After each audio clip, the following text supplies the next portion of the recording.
joining Pam Grice from the Crochetpreneur. If you watched her premiere of her video just now, you had an absolute treat. Come on in and tell us what you thought, what your questions are. I have many burning questions that I've already asked them, haven't I? Anyway, we've been back. We'll go over them again. So, Pam, thank you so much for joining us to talk about selling crochet garments. We were so excited when you said yes to this because we wanted to have lots of variety within the summit. And, you know, it's all very well talking about the nuts and bolts of actually making the stuff. It's like, then what do you do with the things? Like, do you just make for yourself? Do you make for your family? Does that get to a point? And I have people who've messaged me this before of like, I don't know what to now do with my stuff. And it's like, well, you could sell it. But that's a whole different ballgame, as you have expertly explained. And we have people joining us. Awesome. Angela's here. Angela, I know you just watched the video because I saw you chatting in the sidebar as well. Hello, Edmund. Hello. And Eileen's here from Florida.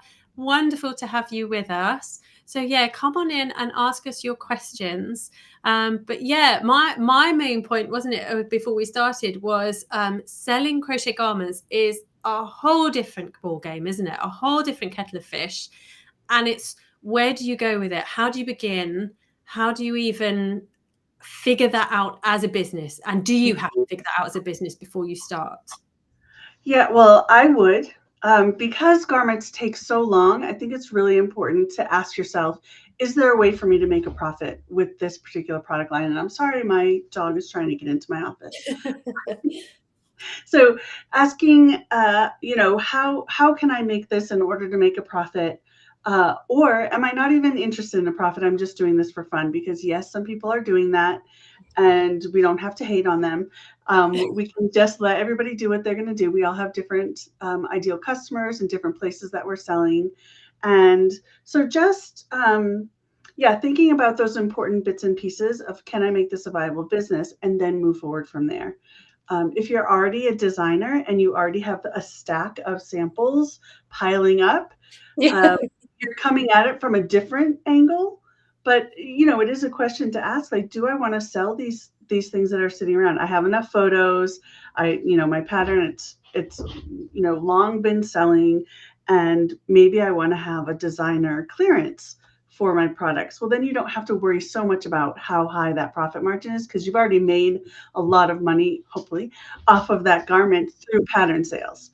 And so the pricing might look a little bit different if you're having a designer sample sale, or they might be higher. It just depends on how you want to do it. So making decisions that are wise and, good for whatever your goals are. Definitely. I've just made a connection in my head that it's taken me a while, but I've connected there that as a designer, then you already have an audience, don't you? You have a captive audience, and you have selling platforms, and you've got all these things set up. You might well have your Etsy shop. You've got places and people to email. Whereas if you are a maker and not yet a designer, or no intention of being a designer, you need to kind of start from scratch. You need to figure out where you're going to approach people, where you're going to find your audience, and what that audience looks like. Would that be right? Yes. And so with a designer, some people might say, well, I'm a designer, but my audience are crocheters, so they can just make it themselves. Well, the thing with the garment world is that there's a lot of people who live with aspirations of being a garment maker. And once they start, they're like, this takes too long. This is hard. It's just easier to make a blanket, or they never finish. And so you can maybe take those people and turn them into customers for your samples. Yeah. So say, hey, did you try to make this on your own and you just never finished? It's been sitting in your whip pile for 3 years. Well, let's get this in your hands so that you can wear it. And you can even tell them you made it yourself if you want to. Wow, that's good. Yeah, that's a good selling point. Anything handmade and handmade by a designer. Yeah, absolutely awesome. Yeah, added value. Yeah, Helen saying, what an inspirational video. I completely agree, Helen. I feel I want to start selling, and that wasn't even my plan. Yay! There we go. Awesome. Helen, which route do you think you will go? Let us know. because there's so many options, aren't there? And it's like, what's your best advice for people to make that decision? I know it's not a one size fits all answer. It isn't. Yeah. So I think looking at what do I enjoy making, super important that you do enjoy what you're making. It doesn't have to be like my life's passion is to make hats. It doesn't have to be that much enjoyment, but if you're going to be making, sweaters over and over and over again, different styles, different colors, but still sweaters. If you don't enjoy making sweaters, please don't pick that niche. And then also asking this is an important question that people don't always ask themselves. Who do I like selling to? Yeah. Who do I like working with? Like, I don't know that I would love selling to super high-end boutique buying customers because I don't live in that world. I live on a farm, right? So I might want to sell to homesteaders. And so then I'm thinking about what do people who are homesteaders want to buy, right? Yes. They're going to be buying sun hats and things like that. So thinking about who do I enjoy working with, personality wise, lifestyle wise, who do I connect with most, and picking your ideal customer base around that, and then developing your product line around what you like to sell that they're going to spend money on. So that's kind of the magic potion there. So considering those things as you're picking your niche, I think is super important. Yeah, definitely. And what would your advice be for people wanting to start and narrowing down that niche, but then do you make a whole bunch of stuff that works for that, or do you start getting orders first? Do you make commissioned work, as it were? Because obviously it's a massive outlay. Even if you buy not terribly expensive yarn, still a lot of money's worth to lay out, isn't it? Yeah, so I think making a sample and taking custom orders so that you do get at least 50%, but I like to charge the entire price up front, because sometimes if you only charge 50%, the customer never comes back to pay you for your actual work, and they just ghost you and they walk away. And so when you get all of the money up front, and then I also include a shipping fee in that. So even if they could drive to my house to pick up the item, I still ship it to them because I don't want to take the time to hang around the house. I don't want to meet them somewhere. That time is money. You don't want to, go driving all over town. And so get the order, get the money, make the product, send it to them. And then, you're done with that process, rather than drawing the whole thing out and then you investing both time and money up front for a customer that you don't know. Maybe they will ghost you, and we don't ever want that to happen. Definitely not. And Eileen's making a really good point here, saying even if you don't want to do your business out of selling it, it's great info for answering those people who ask, would you make one for me and I'll pay you? Oh my gosh, how many times have we been asked that question? Yep. Oh my goodness. Yes, it's so important, isn't it? Even if you're not making a business out of this, to know your worth and know your value, and to put a price on your time and your skill. Yeah, really important. Mostly, I like to say, think about what you have to sacrifice in order to make that product.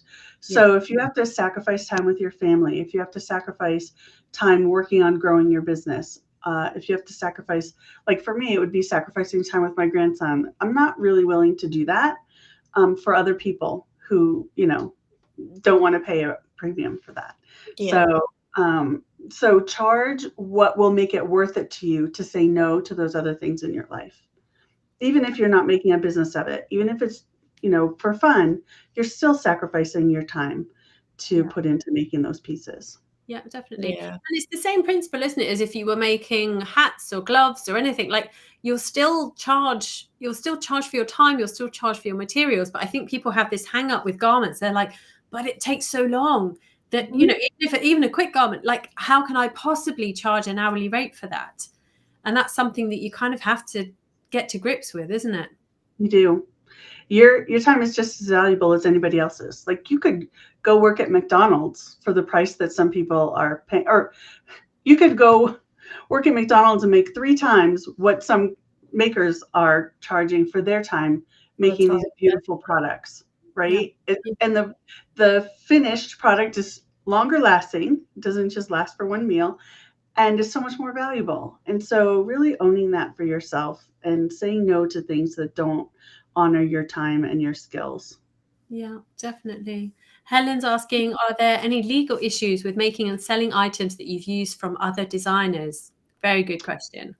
Yes. So it depends on the country that designer is in. So the designer's patterns their legal protections are dictated by where they live and what their copyrights are from the country they live in. So in the United States, you can purchase any pattern, make the product, and sell the product. The copyright or any legal rights that the designer has over the finished product do not exist. So I know people are not happy with that, but that's just the reality. And I know in the UK, the designer does have the legal right to say that you don't have permission to sell the finished product.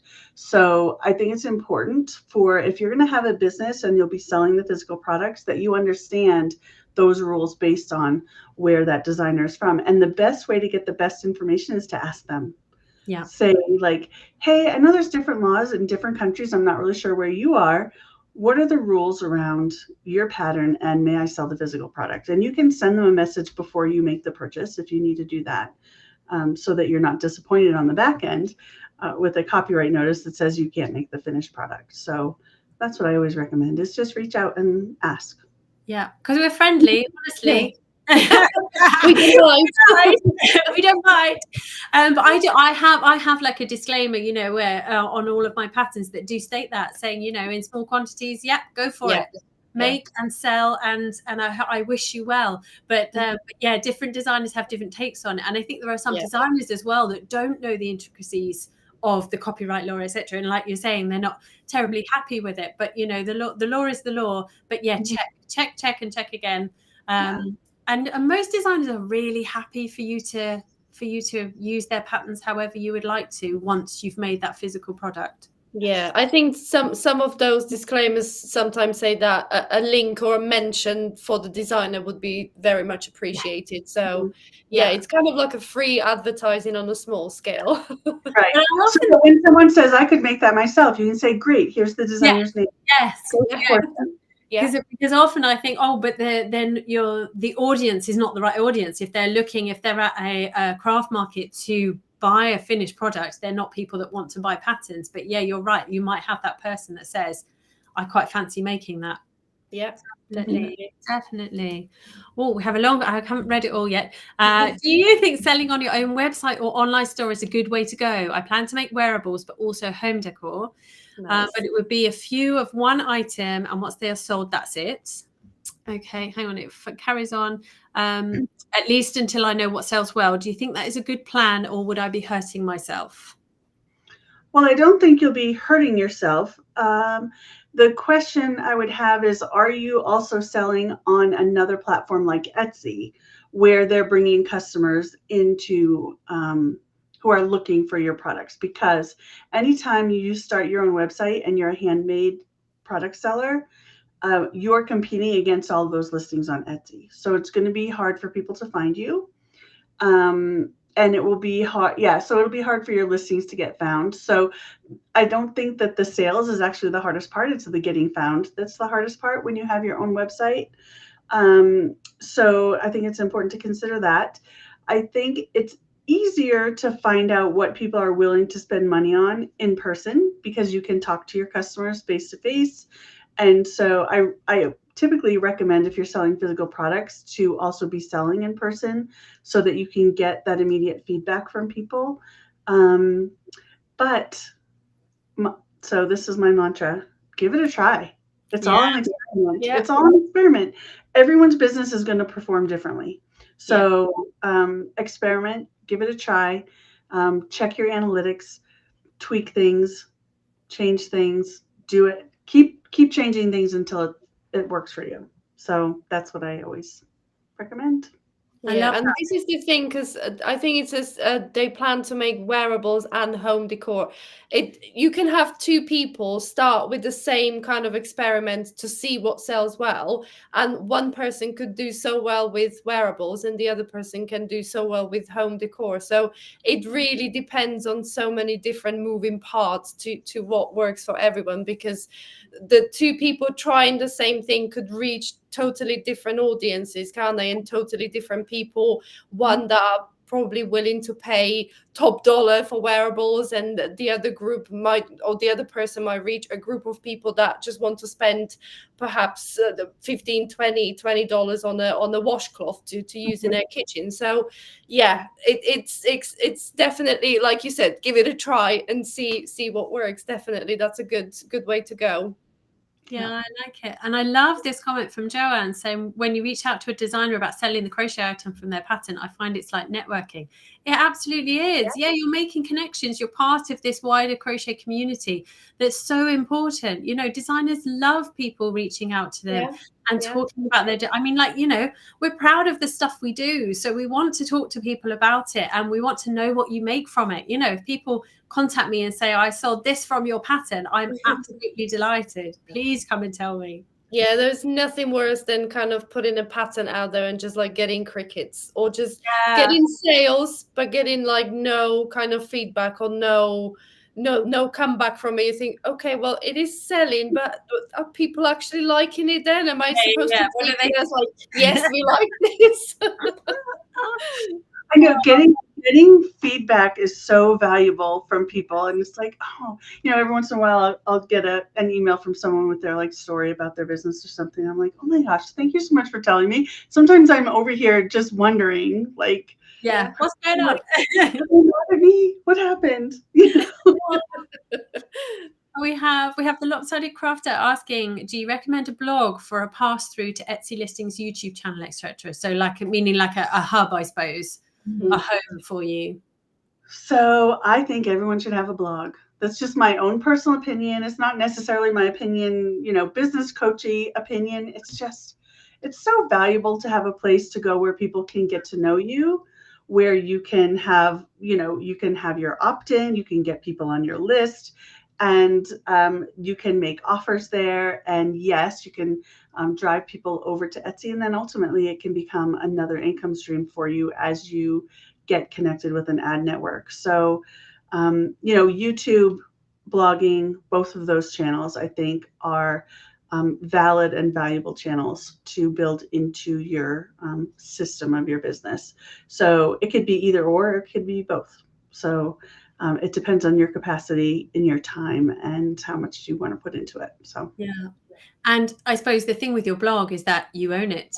You know, Etsy could close down your shop tomorrow. YouTube could get rid of it. Like any social channels, anything that you don't own can get rid of you. So at least if you have your very own platform, it's yours, and then people can find you and you can begin again wherever you need to begin again. So yeah, I would definitely advocate it. Yeah, and the same goes for email list, doesn't it? It's reaching people the best converting way, email list. So yeah, definitely get email list building onto your list of to-dos.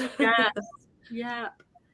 Maureen, you can start your website, just a landing page for your website, and an opt-in for your email list, and start there and just build out from there. So it doesn't have to be a months long effort to get a blog going.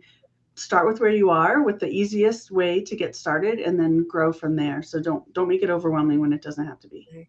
No, I look back at when I first started my blog, I had absolutely no idea what I was doing, and nobody told me how. And it was really straightforward. But do you know what? It's got me where I am. So, you know, it works. Just build. You don't have to be all singing or dancing right from the very beginning, is what I think. Yeah. Definitely. It's the same as when you make that first wonky granny square, isn't it? You've got to start somewhere. It's exactly the same. Yeah, there might be 4 corners, or there might be 6 corners, who knows? But you know, it's just that first stitch, that first, you know, granny cluster, just get it going. So many people are worried that their blog needs to be perfect when they first put it out there, and the thing is, nobody's going to find it. When you first put it out there, the only people who find it are the people you tell that it's there. So so don't worry about perfectionism. Just get it out there and then tweak it from there. Change your colors if you want to, change your logo if you want to, all of that stuff. But the worst thing you can do is not be visible online and have no place for people to find you. So create a space for people to find you and order. Definitely. Maureen is saying, people constantly tell me I should make a business out of crochet and knitting, but when I explain how much I would have to charge for the items I typically make to make a profit, they think I'm crazy. Yeah, I think so many people come across that, don't they? You know, and it's about finding that audience, isn't it? Finding the people. I was gonna say that if people think you're crazy, then they're not the right people to sell to. Yeah. Right. And the thing is that you don't have to make a business. You know, there are people who are going to be pushing you and pushing you and pushing you to start a business. Like, oh my gosh, you do so well at that. You should start a business. Not everything has to be a business. If you want it to be a hobby and you just want to love what you're doing, that's okay. Yeah. So just know that you can tell those people, like, no, I don't want to. And you don't have to explain the charging thing. Just say, no, it's not something I want to do. The end.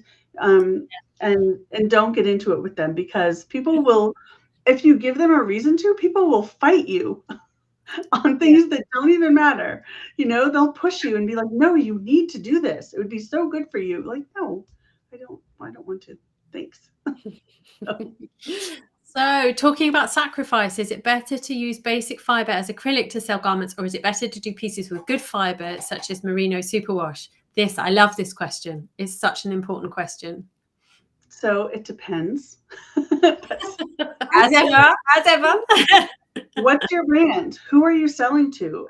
You know, high-end boutiques are going to want you to use high-end yarns. If you want to be able to charge less for your products, you're going to use a lower price yarn, which is typically going to be acrylic. And that comes with other issues of typically a lot of patterns are written for wool or for cotton when they're making garments. And when you make it in acrylic, it's going to come out a little bit differently. You might have to tweak things. You might have to play with it to get it to come out the way you want it to look. But, you know, there's definitely a price difference, and it really depends on your brand and who you're selling to. So if you're selling to people who are like, they like to shop at Target, or they like to shop at Walmart. Don't tell her Walmart, people. They like to shop at Target at the very least, right? Then you're going to be using lower quality, just like Target does. They charge a little bit higher than Walmart. Their clothing doesn't fall apart like it does at Walmart, but it's not high end. If you're going to be selling to people who buy from high-end boutiques, who like their Gucci, or they like their Chanel, or their whatever, you need to use high-end, beautiful yarns, and you're going to charge for that. So if you build your price of your supplies into your, you know, pricing structure, then it doesn't take money away from you. It just kind of builds the cost of that into your pricing structure. Definitely. And that ties into what Maureen's saying here. To be fair, the cost of one sweater quantity of yarn is more than some people spend on clothes in a year. And that, but then there are going to be people that do spend that and then some on their clothes in a year. So it's about finding your demographic, isn't it? It's about finding your people. The right audience. Yeah. And no one can make that decision but you. That's the hard thing, I think, isn't it? If you could like give someone a formula of do this and this will work. It doesn't work like that, does it? In life, just in general, I find. But yeah, especially in this context, it's you that's got to make the decisions about what your driving force is and how you want to play it. Mm-hmm. And the hardest part about being a business owner is making all those decisions. Yeah. Yeah.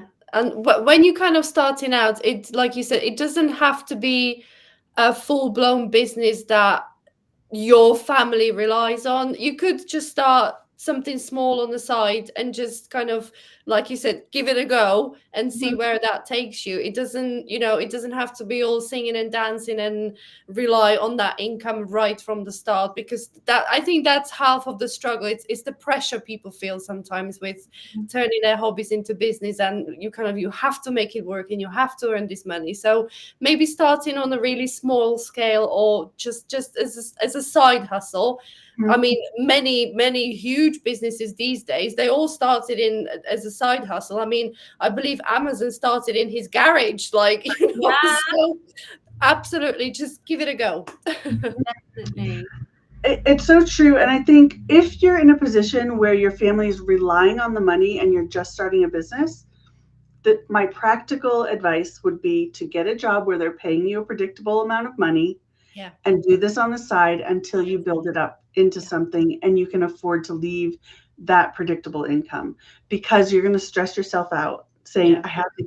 And desperation repels money and repels sales and repels customers when they're like, you're trying so hard to sell this to me.